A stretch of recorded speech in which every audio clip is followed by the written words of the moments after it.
উত্তর পশ্চিম বঙ্গোপসাগর ও তৎসংলগ্ন উত্তর উড়িষ্যা পশ্চিমবঙ্গ উপকূলীয় এলাকায় সৃষ্ট লঘুচাপটি একই এলাকায় অবস্থান করছে এবং আরও ঘনীভূত হতে পারে বলে জানিয়েছে আবহাওয়া অধিদপ্তর।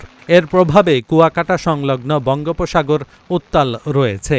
উপকূলীয় এলাকায় বাতাসের চাপ বেড়েছে, নদ নদীর পানিও বাড়তে শুরু করেছে। গত 2 দিন ধরে বিভিন্ন স্থানে থেমে থেমে গুড়ি থেকে মাঝারি বৃষ্টিপাত হচ্ছে। আবহাওয়া অফিস জানিয়েছে দেশের 9টি অঞ্চলে ঘণ্টায় 45 থেকে 60 কিলোমিটার বেগে ঝোড়ো হাওয়া বয়ে যেতে পারে। তাই পায়রা, চট্টগ্রাম, কক্সবাজার ও মোংলা সমুদ্র বন্দরকে 3 নম্বর স্থানীয় সতর্ক সংকেত দেখাতে এবং মাছ ধরা ট্রলারকে উপকূলের কাছাকাছি থেকে সতর্কভাবে চলাচলের নির্দেশ দেওয়া হয়েছে।